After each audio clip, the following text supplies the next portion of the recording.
Eu sou o pastor Marcelo, né? E vamos estar estudando aí o capítulo 13 da Epístola de Paulo aos Romanos. É importante, a gente sempre faz isso, né? Dar esse resuminho aí, e eu sempre inicio com as instruções de como nós devemos entender as epístolas, né? Primeira coisa é sabermos os 3 pontos ali importantes, né? Para que possamos entender uma epístola, que é saber o destinatário, quem escreveu, né, o autor, e por que escreveu, ou seja, o contexto histórico. Porque a carta não foi escrita para nós. As cartas foram escritas com um propósito em um tempo para suprir uma necessidade daquele tempo. Óbvio que a gente pode observar algumas coisas que estavam acontecendo ali, contextualizar e trazer para nós, podemos, mas temos que ter o entendimento de que o texto foi escrito para um propósito dentro de um tempo, tá? Então, isso é muito importante para que a gente possa compreender o que está sendo dito, o que está sendo ensinado pelo apóstolo aqui, no caso o apóstolo Paulo, e termos extrair desse texto, desse entendimento, né, a compreensão correta. Tá? Um outro ponto que a gente deve prestar bastante atenção é com relação aos pronomes. Quando o escritor coloca nós, nossos, né, usa esses pronomes, nós, nossos, ele está falando dele e do povo judeu. Quando ele fala vocês, vós, vossos, ele está sempre se referindo aos ex-gentios, né? Ou aos gentios, dependendo do contexto, tá? Então, é importante que a gente tenha essa compreensão. E tendo essa compreensão, as cartas de Paulo deixam de ser um mistério, deixam de ter essa confusão que as pessoas fazem, e você vai conseguir observar, vai conseguir entender dentro do contexto original. Você vai conseguir compreender olhando para a Torá, olhando para o que Paulo está falando e compreendendo dentro do Taná, dentro da Torá. Por quê? Porque Paulo não ensinou nada contra a Torá, né? Você inicia lá no capítulo 1 dessa epístola que nós estamos estudando, aos Romanos, você vai ver o apóstolo Paulo se identificando, e ele começa a descrever ali o propósito, ele vai escrevendo, vai falando, e ele vai mostrando para nós, aqui nesse texto inicial do capítulo 1 ali, o motivo que está levando ele a escrever, tá? E aí a gente vai vendo que ele quer defender o verdadeiro evangelho, que ele quer defender a verdadeira instrução do eterno, né? Que o evangelho é você ensinar a Torá do eterno, né?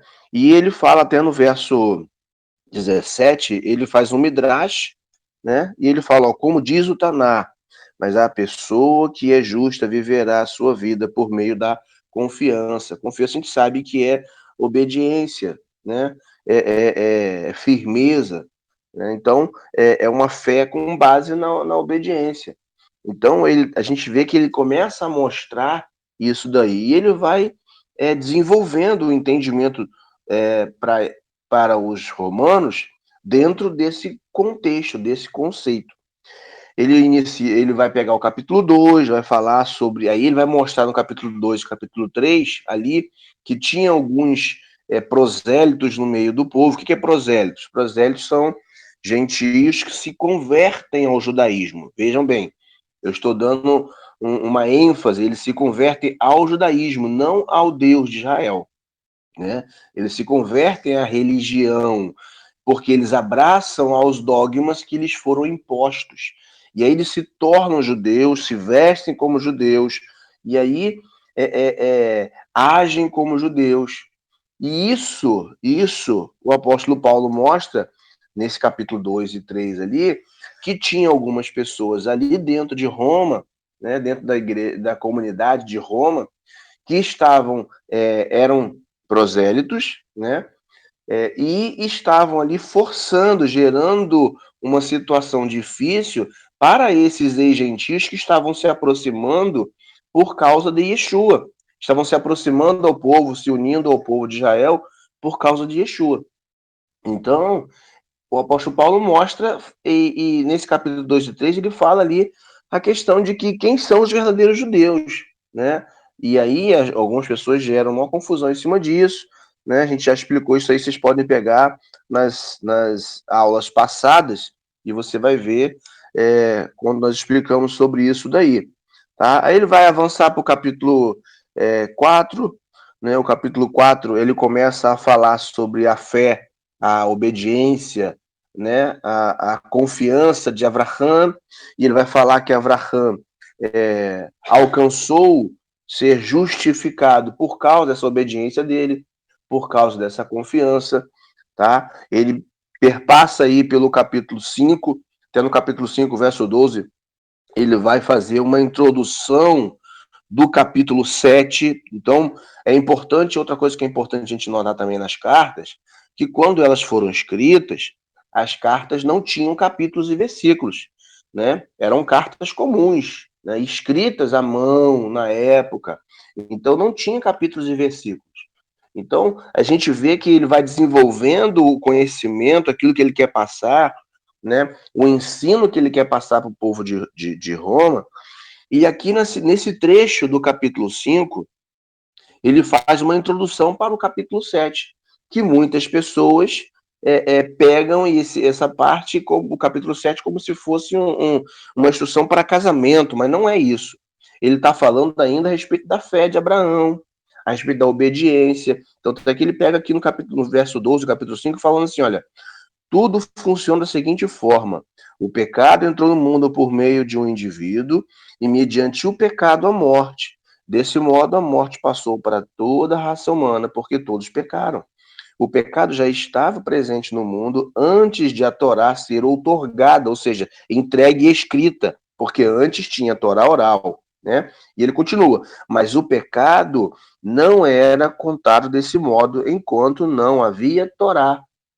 Ou seja, enquanto não havia a Torá escrita, né? Só havia a Torá oral. Então, muitas pessoas não poderiam ser cobradas pela transgressão delas, porque elas não conheciam. Por quê? Porque a Torá oral ficava com o povo, certo?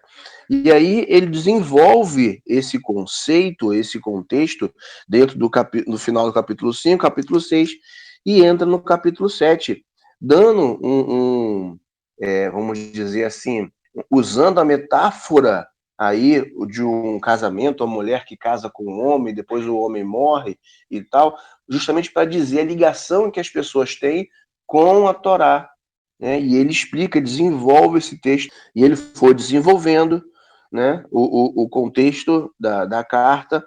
Ele chega no capítulo 10, ele vai falar aí sobre o desejo dele profundo de que os irmãos dele pudessem se aproximar mais, viver uma vida na Torá limpa, verdadeira. E quando chega no capítulo 11, ele vai falar a respeito do povo, ele vai continuar esse desenvolvimento aí da informação a respeito do povo de Israel. Né? Tanto que ele fala, Deus repudiou o povo, no verso 1 ele fala, por acaso Deus rejeitou o seu povo? De forma nenhuma, Deus não rejeitou o seu povo. Né? E aí ele fala que ele mesmo explica, eu mesmo sou da semente de Abraão, filho da tribo de Benjamim, né? Deus não repudiou o seu povo, e ele desenvolve esse entendimento aí, né, de que Deus, como algumas pessoas falam aí, né, ele mostra ao contrário, que Deus não se afastou do seu povo. E chega no capítulo 12, né, ele falando aí a respeito, ainda desenvolvendo essa questão do reino, e no capítulo 13 agora que nós estamos. Então vamos lá, vamos voltar um pouquinho no capítulo 12, para a gente poder pegar um contexto, um fio da meada, para poder iniciar aqui e entrar no capítulo 13, tá? Então, voltando ali no verso 16, 18, ele diz assim, você está com a sua Bíblia aberta aí? Abre sua Bíblia, vamos lá. O verso 18 do capítulo 12 diz assim, se possível, e quando depender de vocês, vivam em paz com todas as pessoas. Jamais procurem a vingança, meus amigos. Em vez disso, deixem isso para a ira de Deus, porque está escrito: Adonai diz: a vingança é minha responsabilidade, eu executarei. É muito importante, tá, vocês terem entendimento de que quando a Torá, ou os profetas, ou os escritos, ou até mesmo os escritos nazarenos, como aqui esse texto que nós estamos lendo aqui, quando ele fala de ira de Deus ou vingança de Deus, não é o que nós entendemos como ira e o que nós entendemos como vingança, certo? Esses textos são sinônimos para a palavra julgamento, para a palavra justiça, tá? Porque muitas pessoas acabam confundindo e achando que Deus vai se vingar. Não, Deus não, o Eterno não vai se vingar, porque ele não é homem para fazer esse tipo de coisa, mas ele vai agir com justiça. Ele vai pagar, ele vai punir de acordo com a vida de cada um. E nós tratamos sobre isso na aula de ontem, na Paraxá. Né? Deus, ele age com justiça. E a justiça é de acordo com o que a Torá prescreveu. Se a pessoa agiu contra a Torá, a punição será o que a Torá prescreve. É isso. Tá? Então, quando Paulo está falando aqui, se possível, quando depender de vocês, olha isso, quando depender de vocês, viva em shalom com todas as pessoas, significa que nós devemos fazer sempre o melhor para que possamos ter shalom, ter paz plena com todas as pessoas. Óbvio que nós sabemos que isso nem sempre é possível, e por isso ele coloca ali entre vírgulas, né? E quando depender de vocês, sempre que possível, quando depender de vocês. Uma pessoa pode até te fazer mal, né? Você não vai, vamos dizer, se vingar dela por causa disso. Né? Você vai viver a sua vida, né, dando a outra face, assim como Yeshua ensinou. Mas, enquanto depender de você, se a pessoa precisar de você, você estender a mão, você ajudar, você tem que estar pronto para isso. Né? E o apóstolo Paulo estava ensinando isso aqui para aquelas pessoas lá, naquela época, lá na comunidade de Roma. Ele estava mostrando isso aqui, por quê? Estavam acontecendo algumas coisas. Você pega aqui o início do verso do capítulo 12, você vai ver que estava acontecendo problemas ali com relação à convivência entre os irmãos, a convivência entre as pessoas da comunidade não, vamos dizer assim, não religiosa, né, dos não seguidores do Eterno, né, com eles também estava tendo problema. E entre eles, mesmo internamente entre eles, judeus com ex-gentios, prosélitos com ex-gentios ali, essa forçação de barra deles para que os ex-gentios que estão se aproximando cumprissem algumas halahot, né, que são exageradas. E aí o apóstolo Paulo está ensinando isso aqui para eles. Olha, enquanto possível, no que depender de vocês, que haja shalom com todos. E aí ele vai falar sobre a questão da vingança. Jamais procure se vingar. Alguém fizer mal para você, não procure se vingar. Não procure se vingar, porque é o Eterno que vai julgar, é o Eterno que vai trazer a justiça. E aí ele usa um texto do Taná, esse texto é de Devarim 32, 25, né? Esse texto, Adonai diz: a vingança é minha responsabilidade, eu executarei. Né? Então ele está falando de justiça, está falando de julgamento, tá? E aí ele fala, ao contrário, verso 20: se seu inimigo tiver fome, olha isso, como é que ele está clareando isso. Se seu inimigo tiver fome, alimente-o. Se tiver sede, dê-lhe algo para beber. Porque ao proceder dessa forma, você amontoará brasas ardentes sobre sua cabeça. O que são essas brasas ardentes? São justiça. É aquilo que o Rav Yohanan sempre ensina aí. É o brilho que vem de dentro para fora e que vai se tornar pleno quando nós tivermos o corpo transformado, quando o toque do shofar acontecer, que Yeshua nos chamar. E aí o apóstolo Paulo finaliza essa parte dizendo: não se deixem vencer pelo mal, mas vençam o mal com o bem. Ou seja, atitudes positivas, atitudes benéficas, atitudes do reino, atitudes de servo do Eterno, de seguidores de Yeshua. E você vê que isso é algo que aconteceu no passado, na época de Rav Shaul, né? Aconteceu isso muito tempo depois, né? Na época aí da, da idade Idade Média, do período medieval, né? O cristianismo fez isso com os judeus, né? Inclusive, Calvino, né? Lutero, eles fizeram isso com muitos judeus. Calvino, em Genebra, impediu a entrada de judeus em Genebra, né? Judeus que tinham comércio eram impedidos de ter o seu comércio ali. Eles foram expulsos, não podiam voltar. A entrada na cidade, ele fechou os portões da cidade para judeus, né?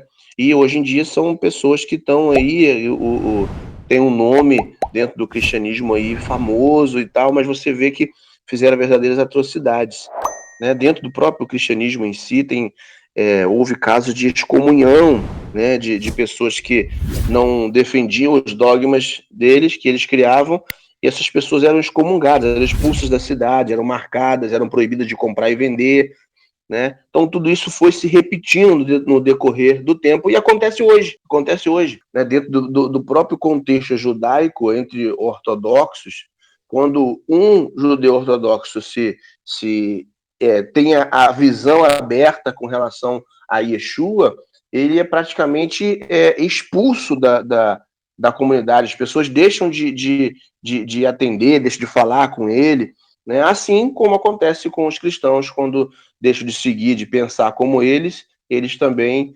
acabam fazendo esse tipo de coisa aqui. E aí a gente vê essa interlúdia, essa passagem de um parágrafo para outro, do capítulo 12 para o capítulo 13, que a gente sabe que não tinha capítulo, era continuação. Então ele, no verso 21 do 12, ele fala: não se deixe vencer o mal, não se deixe vencer pelo mal, mas vença o mal com o bem. Aí você vê como é que liga no capítulo 13, olha, aí ele fala: todos devem obedecer às autoridades do governo. Não há autoridade que não proceda de Deus. As autoridades existentes foram colocadas onde estão por Deus. O que Paulo está ensinando para essa comunidade de Roma?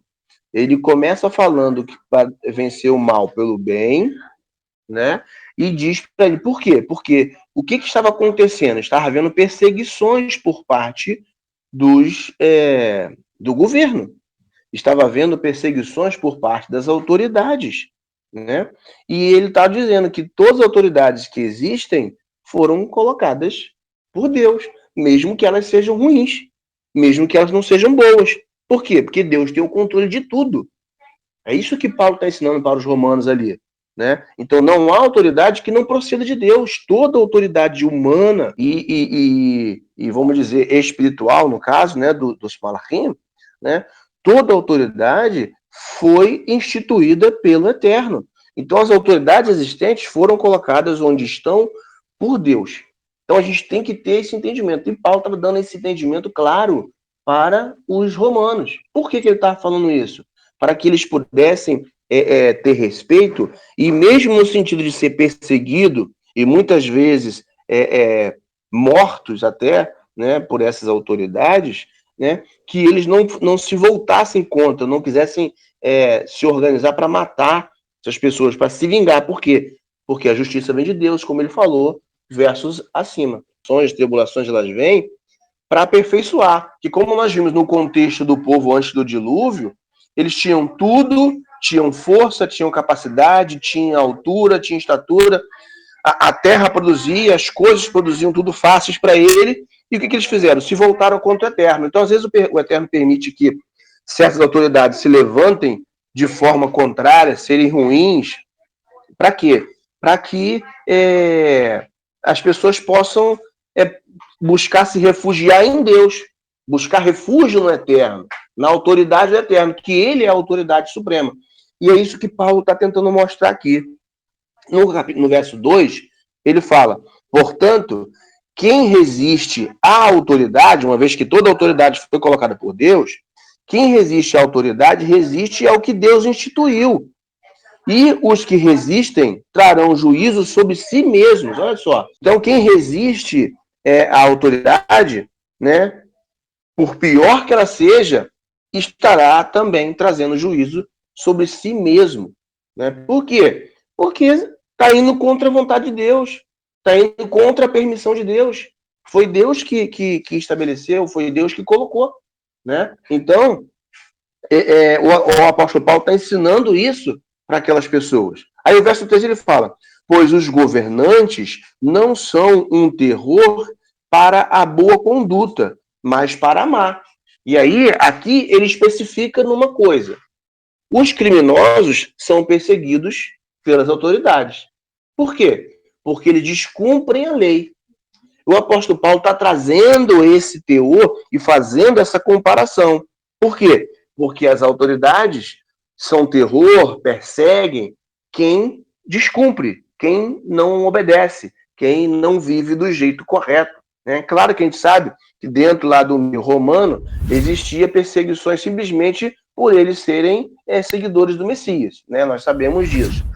Mas ele também faz uma alusão no sentido de pessoas que desobedecem, que são criminosas, ou seja, que descumprem a lei. Verso 3. Pois os governantes não são um terror para a boa conduta, mas para a má. Você não quer temer quem possui autoridade? É simples. Faça simplesmente o que é bom e você obterá sua aprovação. E a gente vê que isso que Paulo está ensinando aqui, ele mesmo dá o exemplo depois, que ele sem ter feito nada, ele apanha, é preso, é colocado sob custódia governamental de Roma, é levado de um lado para outro sob cadeias, mas ele não revida. Ele não revida de forma alguma, pelo contrário, ele fala que estava ali por vontade do Eterno. Então a gente tem que ter essa compreensão. Paulo está ensinando para a comunidade de Roma, e sendo que depois ele mesmo vai acabar dando exemplo sobre isso que ele ensinou. Então essa tem que ser a nossa conduta de vida. Aquilo que a gente ensina, aquilo que a gente prega, tem que ser aquilo que a gente vive. E as pessoas percebem isso. As pessoas percebem isso. Quando você ensina o que você não vive, né, o seu ensino não é claro, não é perceptível. Mas quando você ensina e vive, as pessoas olham e falam: puxa, ele está falando com autoridade, assim como fizeram com Yeshua. Porque ele sabe o que está falando, que ele conhece. Verso 4, irmãos. A autoridade é serva de Deus para seu benefício. Contudo, se você fizer o que é errado, tema, né? Não é à toa que ela detém o poder da espada, pois é serva de Deus como uma vingadora para punir os transgressores. Então, o apóstolo Paulo está mostrando aqui que o governo, que a autoridade, é mão dele, é usado por ele para ajudar a punir os transgressores. Entendeu? Nesta vida que nós vivemos. Então, a autoridade serve para isso também. Deus usa nessa forma também. Ele continua. Outra razão para obedecer, além do temor da punição, é a questão da consciência. Olha o que nós acabamos de falar. É a questão da consciência. Ou seja, você tem a consciência, né? O apóstolo Paulo está ensinando para eles lá que eles tinham que ter a consciência de que estavam fazendo a vontade de Deus. Por quê? Porque a autoridade é colocada pelo Eterno, certo? E aí o apóstolo Paulo continua, ó.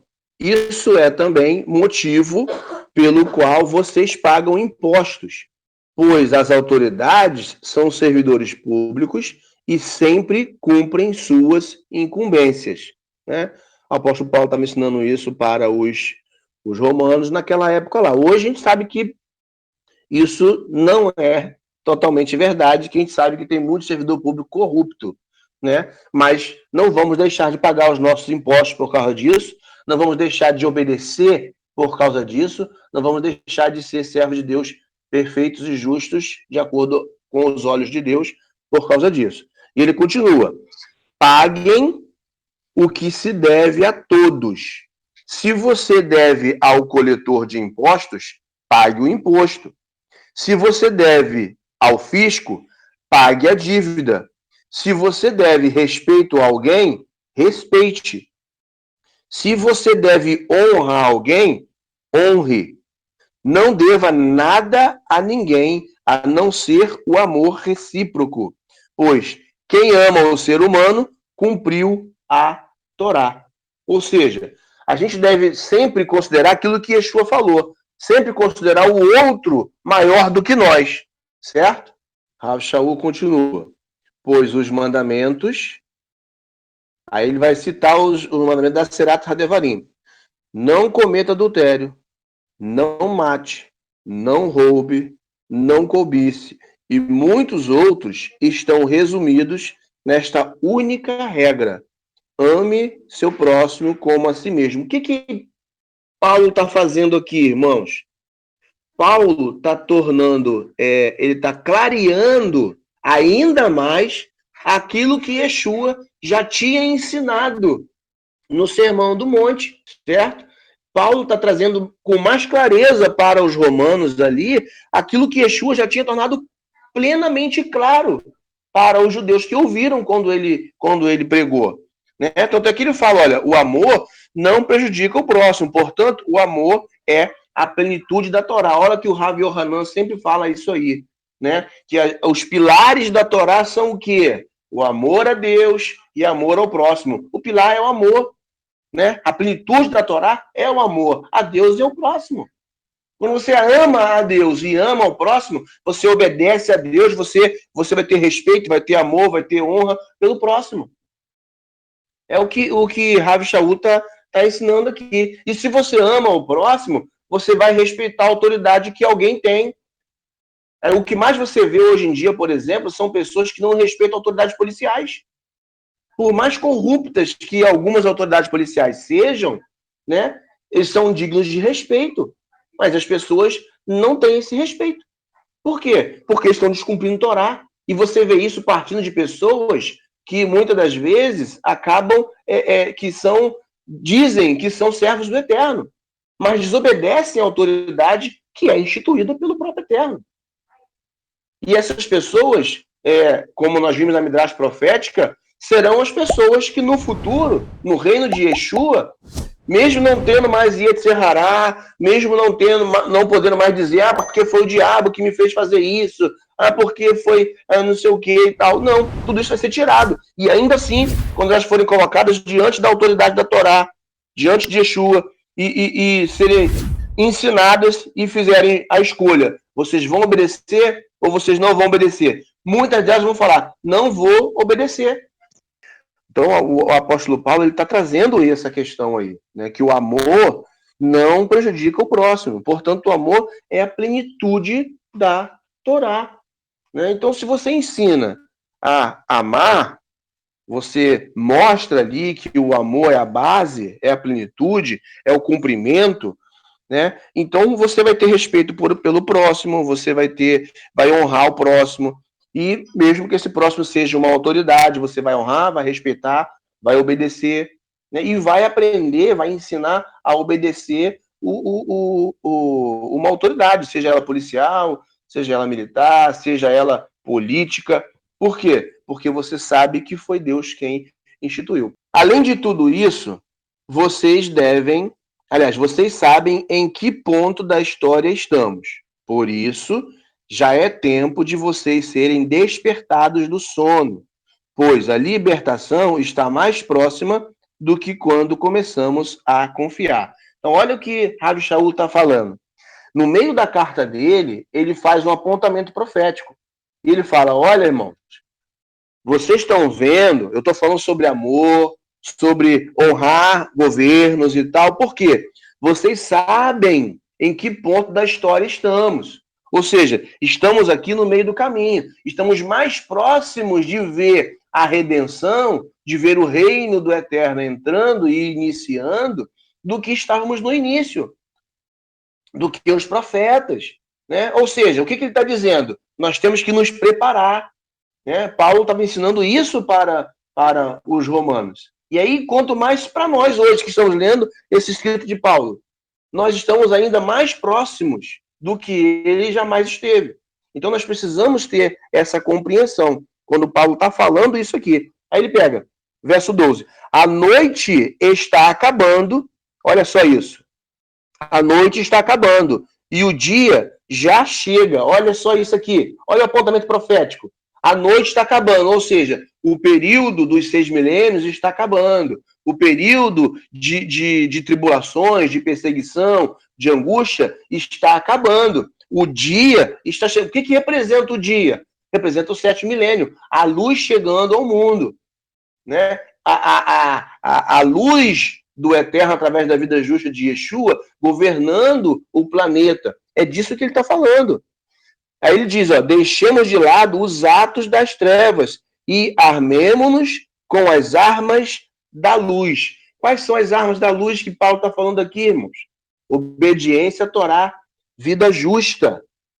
Vida justa, vida de obediência. Então vamos lá, verso 13. Vivamos de forma adequada, como as pessoas fazem durante o dia, não em festas e bebedeiras, nem participando de imoralidade sexual. Olha, tudo que nós falamos no início. E outros excessos, discutindo e sendo ciumentos. Em vez disso, revistam-se do Senhor Yeshua. Olha só, revistam-se da vida justa dele. Vistam a mesma camisa que ele vestiu. Vistam o mesmo manto que ele vestiu. E qual foi o manto que Yeshua vestiu? O manto da obediência, o manto da vida justa, o manto de amar a Deus sobre todas as coisas, tá?